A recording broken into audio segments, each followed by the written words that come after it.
Train में बैठे एक बुजुर्ग आदमी की कहानी। सुबह का समय था। प्लेटफॉर्म पर हल्की हल्की ठंडक थी और चाय वालों की आवाजें गूंज रही थीं। ट्रेन अपने तय समय से थोड़ी देर से आई और जैसे ही वह रुकी, लोग जल्दी जल्दी अपने डिब्बों में चढ़ने लगे। उसी भीड़ के बीच एक बुजुर्ग आदमी धीरे धीरे ट्रेन में चढ़ा।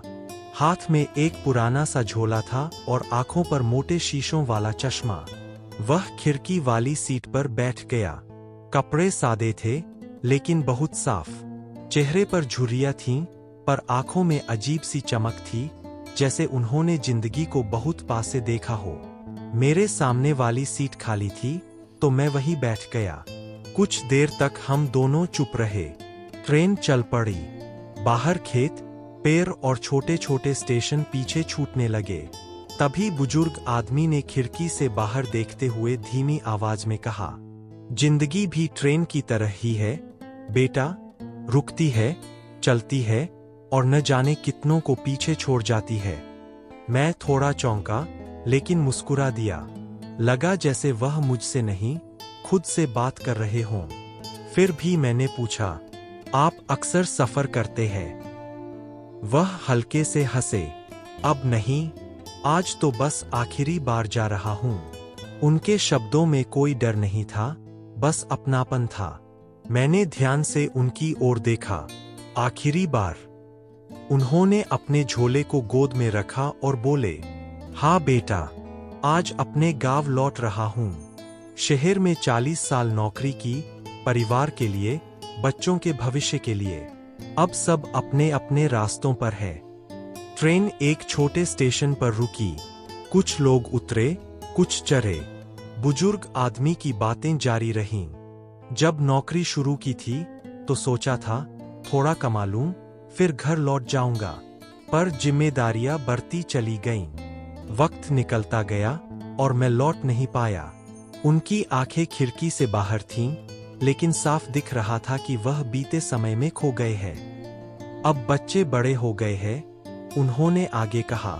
उन्हें मेरी जरूरत नहीं रही। शहर में भीड़ है, लेकिन अपनापन नहीं। इसलिए सोचा, क्यों न आखिरी वक्त अपने गांव की मिट्टी में बिताया जाए। मैंने चुपचाप सिर हिला दिया। उनके शब्द सीधे दिल में उतर रहे थे।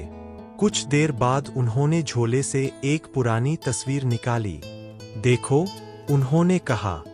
तस्वीर में एक जवान आदमी था, वही बुजुर्ग अपने युवावस्था में, साथ में एक औरत और 2 छोटे बच्चे। सब हंस रहे थे। यही मेरी दुनिया थी, उन्होंने मुस्कुराते हुए कहा। आज सब यादों में रह गए हैं। ट्रेन तेज रफ्तार से आगे बढ़ रही थी। समय जैसे थम सा गया था। फिर अचानक बुजुर्ग आदमी ने मेरी ओर देखा और बोले, एक बात याद रखना बेटा, सपने पूरे करना जरूरी है, लेकिन अपनों के साथ वक्त बिताना उससे भी ज्यादा जरूरी है। पैसा फिर भी कमाया जा सकता है, पर गुजरा हुआ समय कभी वापस नहीं आता। उनकी आवाज में अनुभव की गहराई थी। कुछ स्टेशन बाद उनका स्टेशन आ गया। ट्रेन रुकी। वह धीरे से उठे, झोला कंधे पर डाला और उतरने लगे। जाते जाते उन्होंने मेरी ओर देखा और मुस्कुराकर कहा, सफर अच्छा रहा। मैं कुछ कह पाता, उससे पहले ही वह भीड़ में खो गए। ट्रेन फिर चल पड़ी, लेकिन बुजुर्ग आदमी की बातें मेरे साथ रह गईं। खिड़की से बाहर देखते हुए मुझे लगा, हर ट्रेन, हर सफर हमें कुछ न कुछ सिखाने आता है। सवाल बस इतना है कि हम सीखना चाहते हैं या नहीं। अगर आपको कहानी अच्छा लगा है तो हमारे वीडियो को लाइक करें और चैनल को सब्सक्राइब करें और अपने दोस्तों के साथ शेयर करें।